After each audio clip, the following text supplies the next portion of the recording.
మీ మోకాల నొప్పులకు ఎటువంటి సర్జరీ లేకుండా ఎపియాన్ పెయిన్ క్లినిక్ అందిస్తున్న అత్యాధునిక చికిత్స.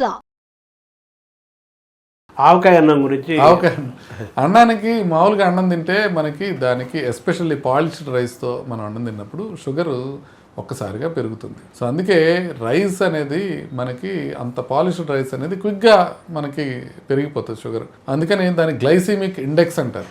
గ్లైసిమిక్ ఇండెక్స్ ఎక్కువ ఉందంటే షుగర్ని ఎక్కువగా తొందరగా పెంచుతుంది అని, గ్లైసిమిక్ ఇండెక్స్ తక్కువ ఉందనంటే తొందరగా పెరగట్లేదు అని. తొందరగా పెరిగితే ప్రమాదం, ఎందుకంటే తొందరగా పెరిగితే ఇన్సులిన్ పెరుగుతుంది కాబట్టి. అందుకని తొందరగా పెరగకుండా ఉండే ఆహారం మంచిది.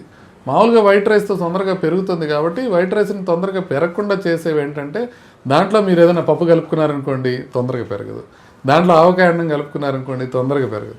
అంతేగాని ఆవకాయ మంచిదని కాదు, ఆవకాయలో ఉండేది ఉప్పు కారం నూనె ఎక్కువ ఉంటుంది, అదేం మంచిదని కాదు. కాకపోతే అన్నంతో పెరిగినంత ఫాస్ట్గా ఆవకాయ అన్నంతో పెరగదు, అంతవరకే తప్ప ఆవకాయ అన్నం గొప్పదనేది ఏమీ కాదు. దాని లెవెల్స్ని కంట్రోల్ చేయడం కోసం ఒక చిన్న దాని ఏమంటారు స్పీడ్, దానికన్నా మీరు బ్రౌన్ రైస్ తింటే ఇంకా మంచిది.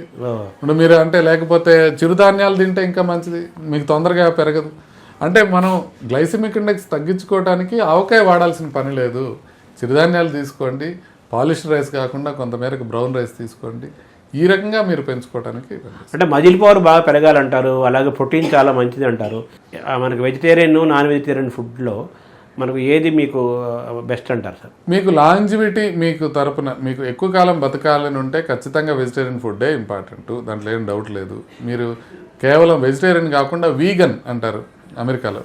వీగన్ అంటే వెజిటేరియన్ ఫుడ్లోంచి పాలకు సంబంధించిన ఉత్పత్తులన్నీ తీసేస్తే వచ్చేది వీగన్ డైట్. వీగన్ డైట్ తిన్నవాళ్ళు ఎక్కువ కాలం బతుకుతారు, దాంట్లో ఏం డౌట్ లేదు. కాకపోతే ఎక్కువ కాలం బతకటమే మీ లక్ష్యం అయితే అది తీసుకోవచ్చు. లేదు అట్లా కాదు, మీరు నేను మొత్తం అన్నీ కావాలి, నాకు ఆనందం కావాలి అని తీసుకుంటే మీరు నాన్ వెజ్ తీసుకోవచ్చు, తప్పేం లేదు నాన్ వెజ్ తీసుకుంటే. కాకపోతే నాన్ వెజ్ తీసుకునే వాళ్ళకన్నా వీగన్స్ ఎక్కువ కాలం బతుకుతారు, అంతవరకైతే ఉంది క్లియర్గా. ఎక్కువ కాలం అంటే మందులు వేసుకొని ఎక్కువ కాలం కాకుండా ఆనందంతో పాటు ఆరోగ్యము ఆనందము మందులు వాడకుండా హెల్దీగా ఎక్కువ కాలం గడపటమే కదా గడపటం అంటే. అవునండి, అవును, ఖచ్చితంగా మీరు హెల్దీగా ఎక్కువ కాలం బతకటమే కావాలి. హెల్దీగా ఉండటంలో మీకు హుషారుగా ఉండాలి, మీకు హ్యాపీనెస్ ఉండాలి, మెంటల్ హ్యాపీనెస్ కూడా ఉండాలి. ఇప్పుడు చిన్నప్పటి నుంచి వెజిటేరియన్ తినేవాడిని నాన్ వెజ్ తినమనడం పొరపాటు. అదే చిన్నప్పటి నుంచి నాన్ వెజ్కి అలవాటు పడినవాడిని నువ్వు వెజిటేరియన్తోనే తింటే నువ్వు ఎక్కువ కాలం బతుకుంటావంటే వాడికి ఎక్కువ కాలం బతుకునే కన్నా చికెన్ తినడం ఇష్టం వాడికి. సో అందుకని ఎవరి ప్రవృత్తికి వాళ్ళు వదిలేసేయాలి. ఇప్పుడు కరోనా గురించి మళ్ళీ వార్తలు వస్తున్నాయి, కరోనా విజృంభిస్తుంది, కరోనా కేసులు పెరుగుతున్నాయని, మరణాలు సంభవిస్తున్నాయని అంటున్నారు.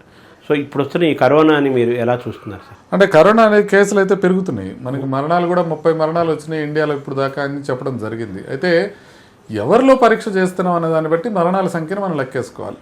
ఇప్పుడు ఫర్ ఎగ్జాంపుల్ ఇప్పుడు ఒక మన శరత్ సిటీ మాల్ కానీ లేకపోతే ఫోరం మాల్కి కానీ వచ్చిన వాళ్ళందరికీ మనం కోవిడ్ టెస్టులు చేసామనుకోండి, లేటెస్ట్ 1,00,000 మందికి చేసామనుకోండి, ఒక 500 మందికి పాజిటివ్ వచ్చింది అనుకోండి.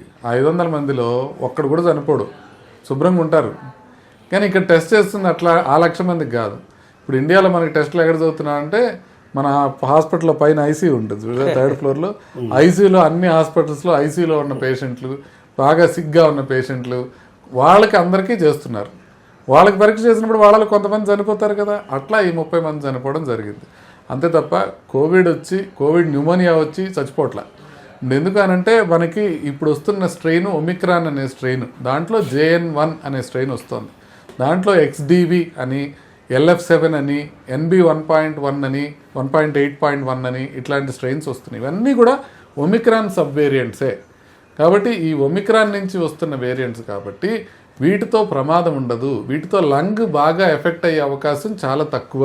అంతేగాని మిగతా జలుబు దగ్గు ఇట్లాంటివన్నీ ఉండొచ్చు, ఊపిరితిత్తులు మనకి తెల్లగా అయిపోయాయి ఇంతకుముందు, అలాంటి ప్రాబ్లమ్స్ ఒమిక్రాన్తో తక్కువ వస్తున్నాయి. అందుకని భయపడాల్సిన అవసరం లేదు. కాకపోతే ముందు జాగ్రత్తగా పెద్దవాళ్ళు ఎవరైతే వేరే జబ్బులు ఉన్నారో, వాళ్ళు జలుబు చేసినా కూడా ప్రాబ్లం అయ్యే అవకాశం ఉంటుంది, వాళ్ళు కొంచెం జాగ్రత్తగా ఉండి కొన్ని రోజులు జాగ్రత్తగా ఉంటే నెక్స్ట్ నేను మొన్నే అనుకున్నాను ఈ పాటికి తగ్గిపోయి ఉండాలి ఈ వేవ్ అనేది, మనం నెంబర్స్ చేసుకునే కొద్దీ నెక్స్ట్ 10-15 రోజుల్లో ఇది పూర్తిగా పోయే అవకాశం ఉంటుంది. భయపడాల్సిన అవసరం ఏమీ లేదు దీని గురించి. సో వ్యాక్సిన్ గతంలో మనం వ్యాక్సిన్లు తీసుకున్నాం కదా సార్, వాటి తాలూకు ఇమ్యూనిటీ లోపల ఉంటుందా, వెళ్ళిపోయిందంటారు? ఇమ్యూనిటీ చాలా వరకు తగ్గిపోయి ఉంటుంది. మనం తీసుకుంది కూడా ఆల్ఫా వేరియంట్కి వ్యతిరేకంగా తీసుకున్నాం, తర్వాత డెల్టా వచ్చింది, డెల్టాకి వ్యతిరేకంగా కూడా అది పనిచేసింది. ఒమిక్రాన్కి వ్యతిరేకంగా అది సీరియస్ కాకుండా పనిచేస్తుంది.